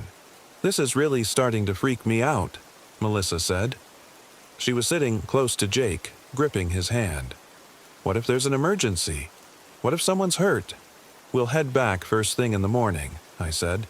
"But there's nothing we can do tonight." "Actually," Sarah said slowly, "there might be something we can do." She was looking out the window toward the forest. "That humming sound, if it really is some kind of research station, they might have communication equipment, or at least know what's going on." "You want to go wandering around in the woods at midnight?" Jake asked. "I want to find out why half the people we know are trying to reach us." She had a point, and sitting in the RV, cut off and helpless, was almost worse than facing whatever was out there in the dark. "If we do this, we stick together," I said. "Nobody goes off alone, and at the first sign of trouble, we come straight back." We suited up, jackets, flashlights, boots, and stepped back out into the night. The temperature had dropped at least 10 degrees since we'd gone inside, and our breath formed visible clouds in the beam of our flashlights. The silence was even more oppressive now, a thick blanket of quiet that seemed to muffle even our footsteps. "Which direction?" Jake asked. Before anyone could answer, the humming started again. This time we could tell it was coming from the north, deeper into the forest. We followed a game trail that led roughly in that direction, our flashlight beams dancing across moss-covered trees and fallen logs. The humming grew steadily louder as we walked, developing harmonics and overtones that suggested multiple sources. After about 10 minutes of hiking, we saw lights through the trees. Not the warm orange glow of campfires or the steady white beam of floodlights, but something cold and blue-green that pulsed in regular intervals. "There," Melissa whispered, pointing. We crept closer, using the trees for cover. What we found defied easy explanation. It was some kind of installation, a collection of metallic structures arranged in a perfect circle around a clearing about the size of a basketball court. The structures looked like a cross between radio telescopes and abstract sculptures, all curves and angles that hurt to look at directly. They hummed in alternating sequences, and each pulse of sound was accompanied by a corresponding pulse of that eerie blue-green light. "What is that thing?" Sarah breathed. "I have no idea," I whispered back. "But I don't think it belongs to the Forest Service." That's when we noticed the people. There were maybe a dozen of them standing motionless around the perimeter of the installation. At first glance, they looked like researchers or technicians. They wore dark clothing that could have been uniforms, and they stood at regular intervals like sentries. But something was wrong with the way they stood. Too straight, too still, like mannequins positioned for a window display. And when one of them turned his head to look in our direction, the movement was wrong too. Too smooth, too mechanical. "Run," Sarah whispered. We didn't need to be told twice.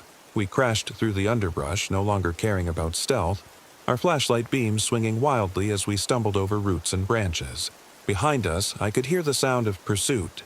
Not the heavy breathing and crashing footsteps you'd expect from people chasing us through the forest, but something else. A rustling, sliding sound, like fabric being dragged across the ground. We burst into our campsite and dove into the RV, slamming the door and throwing the deadbolt. Jake immediately started the generator back up and turned on every light we had, flooding the area around our site with harsh white light. "What were those things?" Melissa asked. She was shaking, pressed against the far wall of the living area. "They looked human," Jake said, but his voice was uncertain. "They moved wrong," Sarah said. "Did you see the way that one turned its head? People don't move like that." I was looking out the window, scanning the tree line for any sign of movement. Maybe they were just, I don't know, scientists working some kind of night shift. But even as I said it, I knew it wasn't true. Scientists don't stand motionless for minutes at a time. Scientists don't move with that unnatural smoothness. And scientists definitely don't pursue fleeing campers through the woods in complete silence. "We need to leave," Sarah said. "Right now." "It's after midnight," I pointed out. "That Forest Service road is barely wide enough for this thing in daylight. In the dark, I'd rather take my chances with a narrow road than stay here with whatever those things were." She was right, but before I could agree, the lights went out. Not just our lights, everything. The generator coughed once and died, plunging us into absolute darkness. Outside, the forest had gone completely black. Even the stars had disappeared as if something was blocking them out. "Marcus?" Sarah's voice was small and scared. "I'm here." I fumbled for my flashlight, clicked it on. The beam seemed pathetically weak against the darkness pressing in around us. "Everyone stay calm. Jake, can you check the generator?" "Already on it," Jake said. I could hear him moving toward the rear of the RV. A moment later, "It's not responding.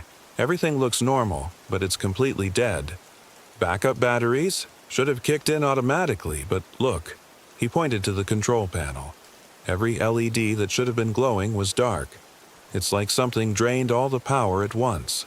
Outside, the humming had returned. But now, it wasn't coming from one direction. It was all around us, a chorus of electronic voices rising and falling in complex harmonies. And with it came a new sound. Footsteps. Slow, measured footsteps circling our RV. "Don't look outside," I said, though I could already see Sarah moving toward the window. "Sarah, don't—" She pulled back the curtain and immediately staggered backward, her face pale in the flashlight beam. "There are dozens of them," she whispered, just standing there, watching. I couldn't help myself. I moved to another window and peered out through the blinds. The dark figures from the installation were arranged in concentric circles around our RV. They stood perfectly still, their faces turned toward us. In the weak glow of our flashlights, I could see that their eyes reflected light like an animal's. But the reflections were wrong. Too bright, too consistent, more like LED lights than natural eye shine. "They're not human," Melissa said. She was looking out the back window. "Look at their arms." I followed her gaze and felt my stomach drop. The figure's arms hung at their sides, but they were too long, extending past their knees. And their hands. Their hands had too many fingers. "What do they want?" Jake asked. As if in response to his question, one of the figures stepped forward. It raised one of those impossible hands and knocked on our door. 3 slow, deliberate raps that echoed through the RV like gunshots. We all froze, barely breathing. The knocking came again, followed by a voice. "Please, open the door." It was Jake's voice. Exactly Jake's voice, down to the slight rasp he'd developed from years of smoking in college. But Jake was standing right next to me, his mouth hanging open in shock. "We know you're in there," the voice continued, still using Jake's vocal patterns. "We just want to help." Now it was Sarah's voice, warm and concerned.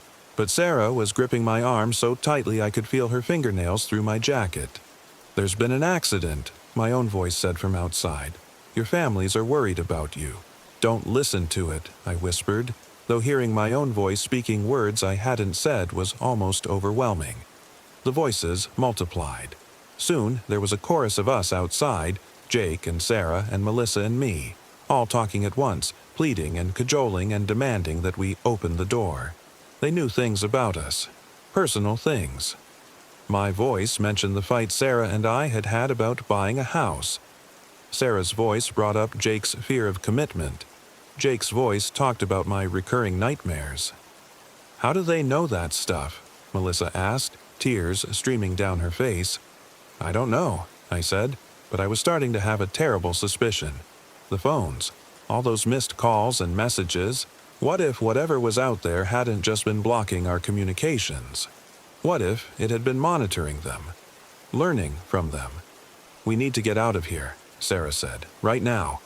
"The engine won't start without the batteries," Jake pointed out. "Then we go on foot."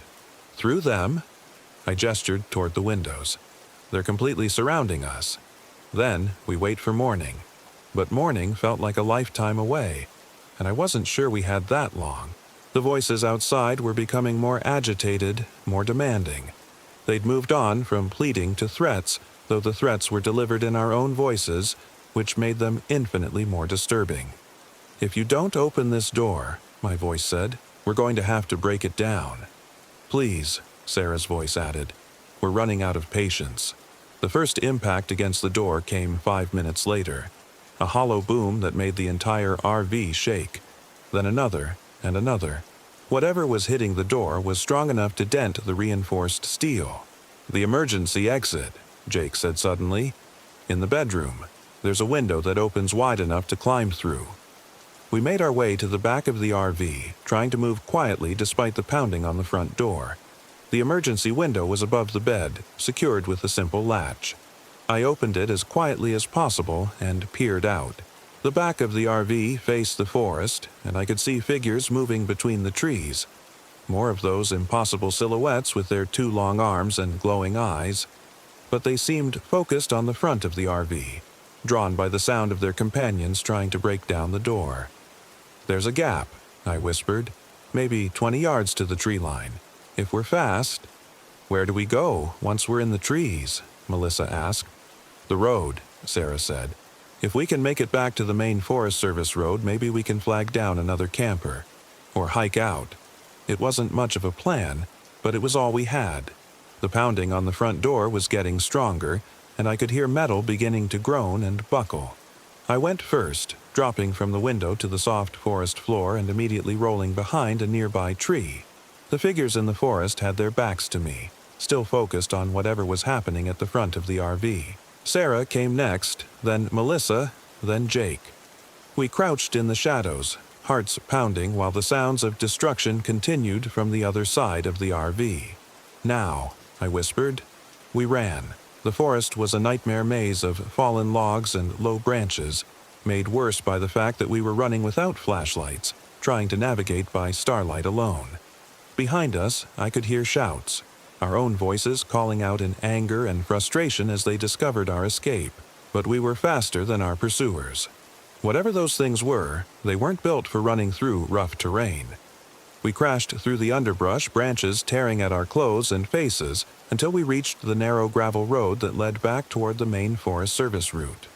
"Which way?" Jake gasped. I tried to orient myself, but in the dark, everything looked the same. The road curved away in both directions, disappearing into identical walls of trees. "Left," Sarah said. "I think we came from the left." We jogged down the middle of the road, our footsteps crunching on the gravel. After what felt like hours but was probably only 20 minutes, we reached the junction with the main Forest Service road. The wider road was a relief. It meant civilization, meant a way out. "We did it," Melissa said, breathing hard. "We actually—" That's when we saw the RV. It was parked in Site 7 of Pine Ridge Campground, exactly where we'd left it. The generator was humming quietly, and warm light spilled from the windows. "That's impossible," Jake said. "We ran for half an hour. We're miles from the campground." But there it was, our temporary home looking perfectly normal and inviting. As we watched, a figure moved past one of the windows, a human silhouette that could have been any one of us. "It's them," Sarah breathed. "They're in our RV." "But how did they get it here? And how are we here?" I looked back the way we'd come. The Forest Service road stretched away into darkness, just as it had when we'd driven in earlier. But that was impossible. We'd been running away from the campground, not in a circle. "The road," I said slowly. "It's the same road." "What do you mean?" "I mean there might not be another road. There might not be a way out." We stood there in the dark, staring at our stolen RV, trying to process what was happening. The electronic humming had returned, seeming to come from everywhere at once, and in the distance I could see more lights through the trees, the blue-green glow of that installation, which should have been miles behind us. "We're trapped," Sarah said. "No." I grabbed her hand. "There has to be an explanation. Some kind of optical illusion, or magnetic anomaly, or—" But even as I said it, I knew I was grasping at straws. Whatever was happening here went beyond any natural phenomenon I could imagine. "The lake," Jake said suddenly. "Remember? Mirror Lake. It was supposed to be north of here. What about it? What if it's not just a lake? What if it's, I don't know, some kind of dimensional boundary? A place where normal rules don't apply?" It sounded crazy, but so did everything else that had happened tonight. And we needed a destination. A plan that didn't involve walking in circles on roads that led nowhere. "Okay," I said. "We try to find this lake, but first we need supplies." The RV looked peaceful from the outside, but we could see shadows moving behind the curtains, the things that had taken our place, using our voices, living our lives. The generator was running, which meant they'd figured out how to restore power. They'd made themselves at home. "How do we get our stuff back?" Melissa asked. "We don't," Sarah said. "We make do with what we have." What we had wasn't much. The clothes on our backs, Jake's lighter, and the small LED flashlight I'd grabbed during our escape. But we also had each other, and that had to be enough. We left the road and plunged back into the forest, this time heading due north according to Jake's compass app, the one function on our phones that still seemed to work. The terrain was rougher away from the established trails, full of deadfall and steep ravines that forced us to detour constantly. After an hour of hiking, we found water, a small stream that bubbled over moss-covered rocks. We followed it upstream, hoping it would lead to the lake Jake had mentioned. The sound of running water was comforting after the oppressive silence of the deeper forest, and for the first time since this nightmare began, I started to feel a glimmer of hope. That's when Sarah disappeared. One moment she was walking beside me, her hand in mine, and the next she was simply gone. I turned around to ask Jake something and realized I was holding empty air. "Sarah?" I called out, but my voice seemed to be absorbed by the trees before it could travel more than a few feet. "Where is she?" Melissa asked. She and Jake had caught up to me, both of them looking around frantically. "She was right here," I said. She was holding my hand and then... "Sarah!" Jake shouted, cupping his hands around his mouth. "Sarah!" No response. The forest had swallowed her as completely as if she'd never existed. "We have to find her," I said, already starting back the way we'd come. "Marcus, wait." Jake grabbed my arm. "What if this is what they want? What if they're picking us off one by one? I don't care. I'm not leaving her." But after 2 hours of searching, calling her name until our voices were hoarse, we had to face the possibility that she was gone. Really gone, in a way that had nothing to do with getting lost in the woods. "We keep going," Melissa said quietly. Sarah would want us to keep going. I wanted to argue, to keep searching, but I knew she was right. And standing still in these woods felt like an invitation for whatever had taken Sarah to come back for the rest of us. We found Mirror Lake just before dawn. It was smaller than I'd expected, maybe 100 yards across, perfectly circular, and so still it looked like black glass. The trees around its perimeter were different from the rest of the forest, older, more gnarled, with bark that seemed to writhe in the early morning light. "There," Jake said, pointing to the far shore. "Do you see it?" I followed his gaze and felt my blood turn to ice. Sarah was standing on the opposite side of the lake, perfectly motionless, facing the water. Even at a distance, something looked wrong about her posture, the way she held her head. "Sarah!" I shouted, starting around the lake toward her. She turned at the sound of my voice, and I stumbled to a halt. It was Sarah's face, Sarah's hair, Sarah's clothes, but her eyes were wrong. Too bright, too reflective, just like the creatures that had surrounded our RV. "Marcus!" she called back, and her voice was exactly right, warm and familiar and full of relief. "Thank God you found me. I've been so scared." But she didn't move toward us. She stood there by the water's edge, smiling a smile that was just slightly too wide. "Something happened to her," Melissa whispered. "Or something's wearing her," Jake added. The thing that looked like Sarah continued to call out to us, pleading for us to come around the lake, to help her, to hold her. It knew things only Sarah would know, about our first date, about the scar on my shoulder from a childhood accident, about the night she'd told me she loved me for the first time. But it didn't know about the fight we'd had 3 days ago, the one that had made her cry in the hotel bathroom while she thought I was asleep. The real Sarah would have mentioned that fight, would have used it to prove she was really herself. "It's not her," I said, the words feeling like broken glass in my throat. "Are you sure?" Melissa asked. I wasn't sure of anything anymore, but I was sure that whatever was standing on the far shore, it wasn't the woman I'd planned to marry. As we watched, more figures emerged from the trees behind not Sarah. Jake, Melissa, and myself, all standing with that same unnatural stillness, all wearing those same 2 bright smiles. "We need to leave," Jake said. "Right now." But as we turned to go, we found our own duplicates blocking the path behind us. Perfect copies down to the smallest detail, but with those glowing eyes and wrong smiles. "Hello," my duplicate said in my exact voice. "We've been waiting for you." We were surrounded, trapped between the lake and the things that wore our faces.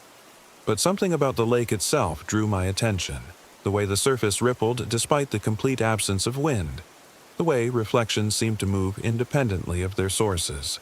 "The lake," I said suddenly. "Jake, your guidebook, where did you really find it?" "I told you, I can't remember." Jake started, then stopped. His face went pale. Oh, God. I found it here, in the RV, when we first arrived. It was just sitting on the table. A guidebook that mentioned a lake that doesn't exist on any map. It exists, Not Sarah said from across the water. Mirror Lake reflects all possibilities. Past, present, future, real, unreal. It doesn't matter here. You're from the lake, I said, understanding beginning to dawn. You're reflections that learn to exist independently. We're improvements, Not Me said. Perfect copies of imperfect originals. Your families will never know the difference. They'll be happier this way. The electronic humming filled the air again, and I realized it was coming from the lake itself. Some kind of signal or beacon that had drawn us here. The installation in the forest, the broken GPS, the strange behavior of our phones. It had all been designed to bring us to this place. What did you do with Sarah? I demanded. She's safe, Not Sarah said. She's part of the lake now, part of all the reflections. She'll exist forever, in every possible version of herself. That's not living, Melissa said. That's just existing. What's the difference? Not Jake asked. In the end, what's the difference between a perfect copy and the original? I didn't have an answer for that. But I knew I wasn't going to find out by standing here debating philosophy with things that weren't really human. The surface of Mirror Lake was starting to glow with that same blue-green light we'd seen at the installation. Something was rising from its depths. A shape that hurt to look at directly, all angles and curves that didn't make sense in three-dimensional space. It's beautiful, isn't it? Not Sarah said. The source of all reflections. The place where possibilities become real. Marcus, Jake whispered. The trees. Look at the trees. I followed his gaze and saw what he meant. The gnarled trees around the lake's perimeter weren't rooted in the ground. They were growing downward from the sky, their branches reaching toward the earth like twisted fingers. And beyond them, the forest itself was beginning to shift and change. Trees flowing like water, the ground rippling like fabric in the wind.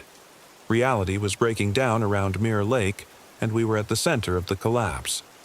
We have to run, I said. Where? Melissa asked. There's nowhere to go. She was right.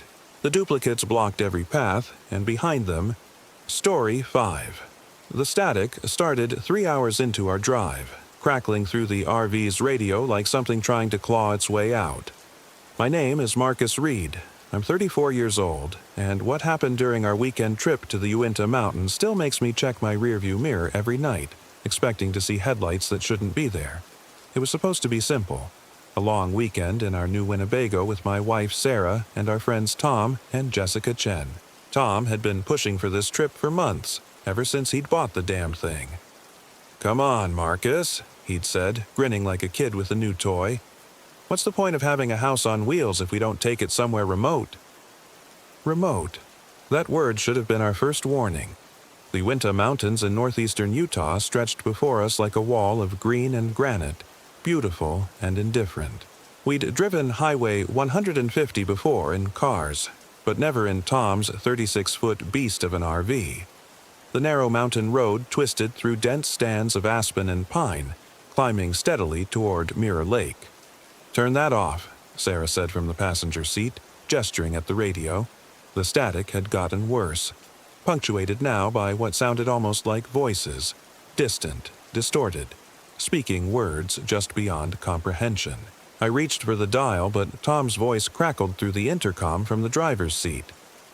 Leave it. Sometimes you pick up weird signals in the mountains.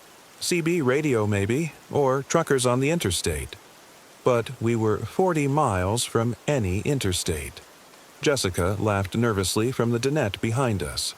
She was Tom's wife of 8 years, a petite woman with nervous energy who worked as a graphic designer. It sounds like aliens trying to phone home.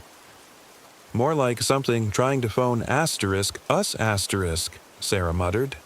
She was 32, a nurse at Primary Children's Hospital, practical and unflappable. If she was bothered by something, it was worth paying attention to.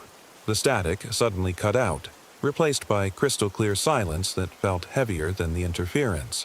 Outside, the afternoon sun slanted through the trees, casting long shadows that seemed to reach toward our slow-moving RV like grasping fingers. Tom had been my best friend since college, where we'd bonded over late-night philosophy discussions and a shared love of craft beer. He was the kind of guy who planned everything down to the last detail, which made his next words all the more unsettling. "I think we missed our turn," he said. I looked out at the GPS mounted on the dashboard. The screen showed our blue dot crawling along a gray line, but the line seemed to extend far beyond where Highway 150 should have ended. The lake we were heading for, Mirror Lake, our planned campground, wasn't even visible on the current zoom level. "That can't be right," I said, studying the display. "We should have reached the lake an hour ago." Tom slowed the RV to a stop in the middle of the road. There was no other traffic, hadn't been for the last 2 hours. He climbed down from the driver's seat and walked to where Sarah and I sat at the small table. "Look at this," he said, pointing at the GPS. The screen now showed nothing but gray, with our position marker blinking alone in an empty void. It was working fine this morning. Jessica joined us, her face pale. "My phone has no signal. Like not even one bar." I checked mine. Same thing. Sarah's, too. 4 phones, 4 different carriers, all dead. "Maybe it's the altitude," Sarah suggested, but her voice lacked conviction. We'd been camping in mountains before. This felt different. Outside, the forest had grown eerily quiet. No bird songs, no rustling leaves, no insect hum. Just the idle rumble of the RV's engine and the faint whistle of wind through the trees. Tom returned to the driver's seat. "Well, we can't just sit here. Road has to lead somewhere." He put the RV back in drive, and we continued deeper into the mountains. The aspen groves gave way to darker stands of spruce and fir, their branches so thick they formed a canopy that blocked most of the remaining daylight. The temperature had dropped noticeably, and I could see our breath fogging when we spoke. That's when we saw the first sign. It wasn't a road sign or campground marker. It was a piece of torn yellow fabric tied to a pine branch, fluttering like a desperate wave. As we passed, I noticed more. Scraps of cloth in different colors, some fresh, others faded by weather and time, all tied at eye level along the roadside. "What the hell are those?" Jessica whispered. None of us had an answer. The road began to narrow, branches scraping against the RV's sides with fingernail sounds that made us all wince. Tom should have turned around, but the road was too narrow now, the trees too close. We were committed to following it wherever it led. The GPS screen flickered and suddenly displayed a message. "Recalculating route." "Well, that's encouraging," Tom said, but his knuckles were white on the steering wheel. The recalculation seemed to take forever, the screen cycling through loading bars and error messages. Finally, it settled on a new display that made my blood run cold. Instead of our familiar blue dot, there were now 4 red dots clustered together, and they were moving along a road that definitely wasn't on any official map. More disturbing was what the GPS labeled our destination. Haven Creek Campground, established 1962, permanently closed. "Why would a permanently closed campground still be on GPS?" Sarah asked. "Maybe it's old data," I offered, but even I didn't believe it. The road suddenly opened into a small clearing, and Tom brought the RV to a grateful stop. We all stepped outside, eager to stretch our legs and get our bearings. The air was cold enough to numb our faces, and the silence was so complete it felt oppressive. The clearing was maybe 50 feet across, surrounded by towering pines that seemed to lean inward like they were listening. In the center stood a weathered wooden sign, its paint peeling and letters barely legible. Haven Creek Campground, elevation, 9,847 feet. Below that, in fresher paint, no overnight camping, authorized personnel only. "Authorized by whom?" Jessica asked. Tom walked to the sign and examined it closely. "This is weird. Look at the dates." He pointed to the bottom corner where small text read, EST, 1962, closed 1963. "A campground that was only open for 1 year," Sarah said. "That's not normal." I was studying the surrounding forest when I noticed something that made my skin crawl. The trees at the edge of the clearing were marked with symbols, not natural growth patterns or axe marks, but deliberate carvings. They formed a rough circle around the entire clearing, each symbol about head high and precisely cut into the bark. "Hey," I called to the others. "Come look at this." They gathered around the nearest tree. The symbol was complex, geometric, like something between a star and a spider web, with lines that seemed to twist in ways that hurt to follow with your eyes. "That's not random," Jessica said. She was backing away from the tree, her designer instincts recognizing intentional design. "Someone carved these. Recently." Tom had walked to another tree. "They're all the same," he called. Every tree around the clearing. The sun was setting rapidly, the mountain air growing bitter cold. We needed to make a decision: stay here for the night or risk driving in darkness on roads that weren't supposed to exist. "We should keep going," Sarah said. "Find a real campground." But as Tom climbed back into the RV and turned the key, nothing happened. The engine turned over once, twice, then died completely. He tried again. The starter clicked pathetically. "Battery's dead," he said, disbelief in his voice. "That's impossible. It's brand new." I helped him pop the hood. The battery terminals were corroded, covered in a white, crystalline growth that definitely hadn't been there that morning. More disturbing, the corrosion formed patterns. Not random oxidation, but deliberate shapes that reminded me uncomfortably of the symbols on the trees. "This doesn't make sense," Tom said, prodding at the corrosion with a screwdriver. It flaked away like dried salt, but underneath, the metal was eaten away completely. Jessica appeared at my elbow. "Marcus, look at this." She was holding one of the fabric scraps we'd seen tied to trees along the road. Up close, I could see it was torn from a jacket, expensive outdoor gear, the kind serious hikers wore. "There are more," she said, pointing into the forest. "Lots more." Indeed, now that we were looking for them, the colored scraps were everywhere, tied to branches, caught on thorns, scattered on the ground like a trail of breadcrumbs. But unlike Hansel and Gretel's story, these breadcrumbs led deeper into the dark woods, not home. The temperature was dropping fast. We had no choice but to spend the night. Tom started the RV's generator and the lights came on, pushing back the gathering darkness. We made dinner, canned soup and sandwiches, but none of us had much appetite. Every few minutes, one of us would glance out the windows at the tree line, where the symbols seemed to move and shift in the peripheral vision.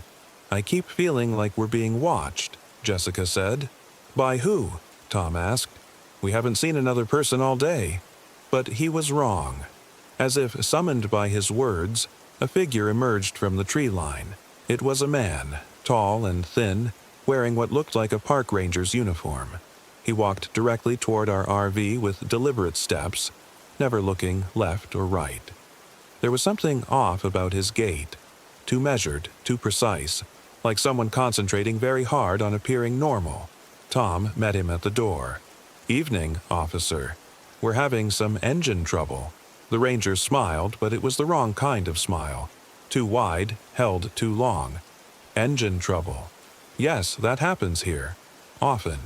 His voice was pleasant, conversational, but there was something underneath it, like an echo of itself.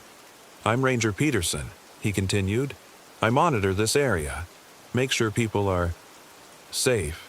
"We were trying to get to Mirror Lake," Sarah said from behind Tom. "Our GPS seems to be malfunctioning." "Mirror Lake?" The ranger's smile widened impossibly.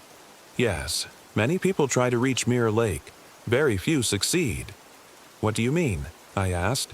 Instead of answering, Ranger Peterson walked to one of the marked trees and placed his hand flat against the carved symbol. "These are old," he said. "From before the closure. From before we understood what was happening here." "What was happening here?" Tom demanded. The ranger turned back to us, and in the RV's exterior lights I could see his face clearly for the first time. His skin was pale, almost gray, and his eyes reflected light like an animal's. Most disturbing of all, when he smiled, I could see that his teeth extended too far back into his mouth, row after row of them like a shark's. "People got lost," he said simply. "They came looking for Mirror Lake, for campgrounds that showed up on their maps, and they got lost. Some of them are still here, still looking. Jessica grabbed my arm. "Marcus," she whispered urgently. I followed her gaze to the tree line, where more figures had appeared. A dozen of them, maybe more, all wearing the same ranger uniform, all standing perfectly still among the trees. In the dim light, I could make out their faces, pale, smiling, wrong. The campground was closed in 1963, Ranger Peterson continued, as if giving a rehearsed speech. After 17 campers disappeared over the course of one summer. They found the campground 3 days after the last group was reported missing. All the tents were still there, food still warm on the camp stoves, but no people. He gestured to the fabric scraps scattered throughout the clearing. These belonged to some of them, the ones who tried to mark their way out. "This is insane," Tom said, but his voice shook. "You're rangers. Help us get out of here." "Oh, we'll help," Peterson said. "We've been helping for 60 years. All the lost campers, all the people whose GPS led them astray, all the ones who took the wrong turn and found themselves here instead of Mirror Lake. We helped them understand." The figures at the tree line began to move, walking toward us with that same measured, unnatural gait. As they got closer, I could see that some of their uniforms were decades old, faded and torn. Others looked fresh, new. "Understand what?" Sarah asked. "That some places aren't meant for the living," Peterson said. "That some roads lead to destinations that exist between what is and what was.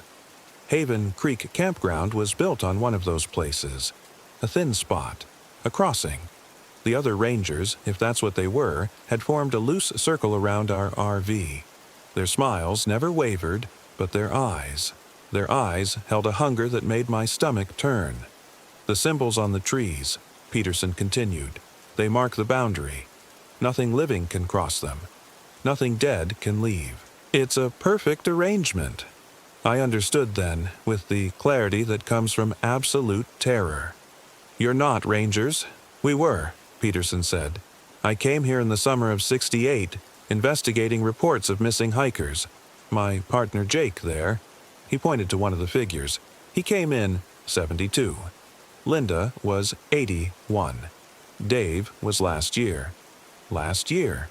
I thought about the fresh symbols, the new-looking uniform on one of the figures. "People keep coming," Peterson said. "GPS glitches, wrong turns, equipment failures that lead them right to us.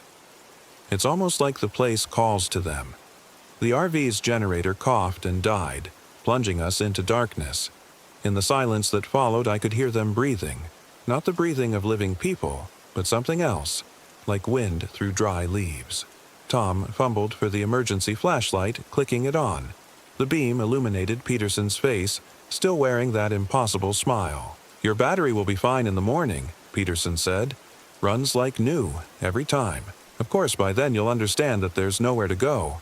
The beam of the flashlight wavered as Tom's hand shook. "What do you want from us?" "Company," Peterson said simply. "It gets lonely out here. Lonely and cold and dark. But when people join us, it's better. Much better." One of the other rangers, a woman in a uniform from the 1980s, stepped forward. Her voice was like rustling paper. "The crossing happens at midnight, when the boundary is thinnest. It's easier then, less traumatic." I checked my watch. 11:47 p.m. "We need to run," I whispered to the others. "Where?" Jessica hissed back. "They're everywhere." She was right. The rangers had completely surrounded us, standing just outside the circle of trees, just beyond the carved symbols, waiting. "The symbols," I said suddenly. "Peterson said nothing living can cross them. Nothing dead can leave. We're inside the circle. They can't come in." "But we can't leave either," Sarah pointed out. Tom was examining the nearest tree, shining his flashlight on the carved symbol. "What if we damage them? Broke the circle?" "Don't." Peterson's voice carried clearly across the clearing, though he hadn't raised it. "The symbols don't just mark the boundary.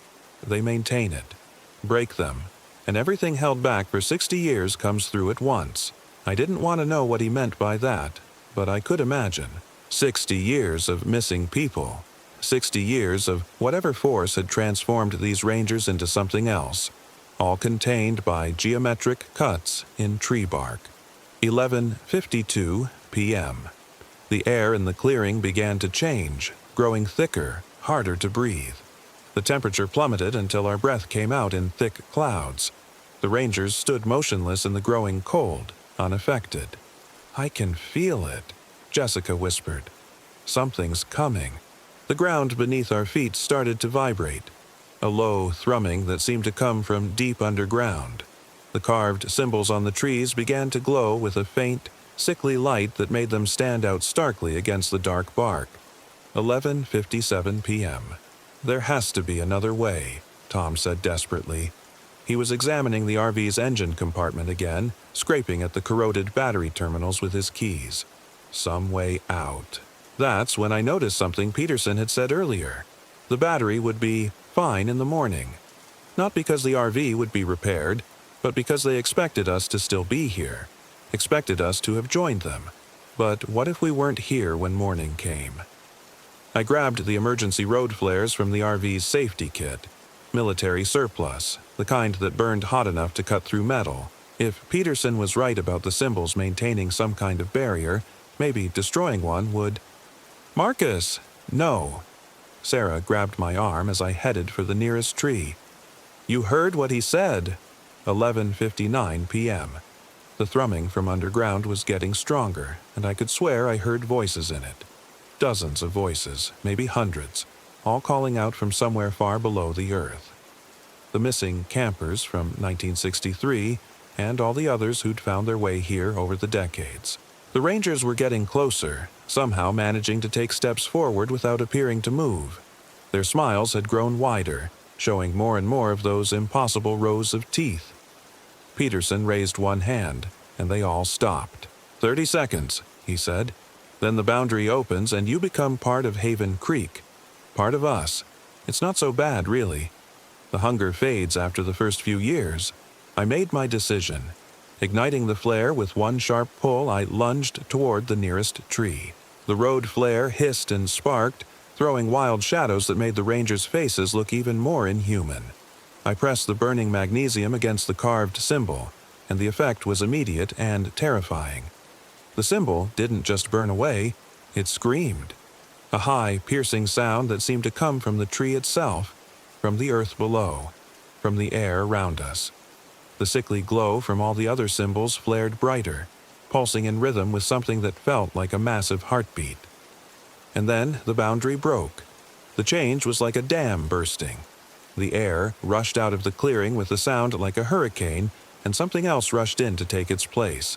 Something that made the hair on our arms stand up and our teeth ache. The ground cracked and shifted, and through the cracks came a smell like old graves and rotting flowers. The rangers scattered, their measured composure finally broken. Peterson spun toward me, his face contorting with rage, and I saw that behind those rows of teeth was nothing but darkness. No throat, no tongue, just a void that seemed to pull at my vision. "You have no idea what you've done," he snarled, his pleasant voice replaced by something like the screaming wind. But I wasn't looking at him anymore. I was looking at what was rising from the cracks in the ground. Hands. Dozens of pale, reaching hands pushing up through the earth like some horrible crop. Behind them came arms, shoulders, faces, all the people who'd been taken by this place over the decades. Not dead, but not alive either. Something caught between states and held in the earth by the symbol's power. They pulled themselves out of the ground with desperate, grasping motions, and the first thing they did was turn toward the rangers with expressions of pure fury. "Run!" I shouted to the others. We sprinted toward the RV, but the engine was still dead, the battery still corroded. Tom frantically turned the key while the battle erupted around us.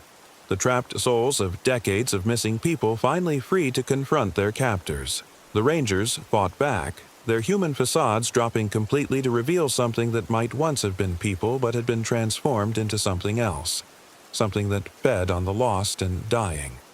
Their movements were too fast, too fluid, like they were made of smoke and malice instead of flesh and bone.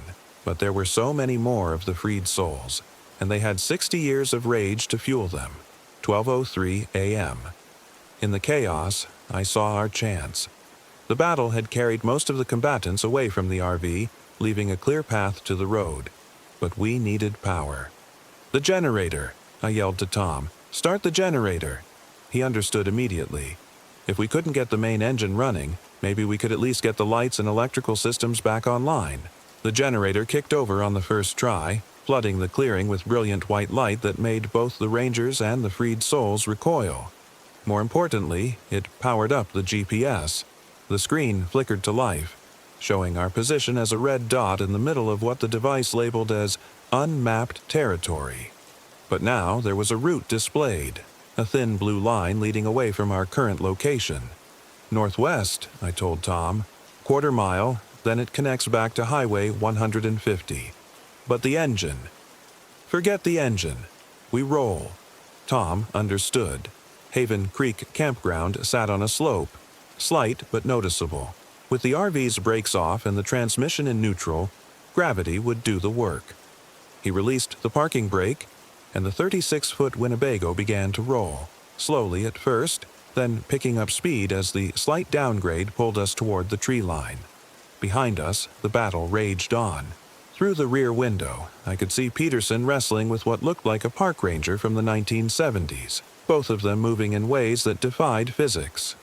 Other figures, both the false rangers and the freed souls, flickered in and out of existence like bad television reception. The RV broke through the circle of marked trees, and I felt something snap, like an invisible chain breaking. Suddenly, the air was easier to breathe. The oppressive weight lifted from our chests. We rolled through the dark forest, steering around trees by the light of the still-functioning headlights, following the blue line on the GPS that led us back toward the world of the living. Every few hundred yards, Tom would tap the brakes to keep our speed manageable, but mostly we just let gravity carry us away from that cursed clearing. It took 45 minutes of rolling downhill through increasingly familiar-looking terrain before we reached Highway 150. Real Highway 150, not the impossible extension that had led us to Haven Creek. Tom managed to get the engine started. The battery terminals were clean now, like new, and we drove straight through the night, not stopping until we reached the lights of Evanston, Wyoming. We never talked about what happened that night. Not really. We filed a report with the local sheriff's department about getting lost, but we didn't mention the Rangers or the symbols or the hands coming up through the ground. Who would believe it? But sometimes, late at night, I find myself researching Haven Creek Campground online. There are mentions of it in old newspaper archives, the missing hikers from 1963, the closure, the occasional search and rescue operations for people whose GPS led them astray in the Uinta Mountains. What bothers me most is that the reports never stopped. Even after we escaped, people still go missing in that area. Campers whose GPS malfunctions, hikers who take wrong turns, RV enthusiasts who follow roads that shouldn't exist. They're still out there, Peterson and his kind, waiting for the boundary to be rebuilt, for the symbols to be carved again, for new people to join their permanent staff at a campground that was closed 60 years ago.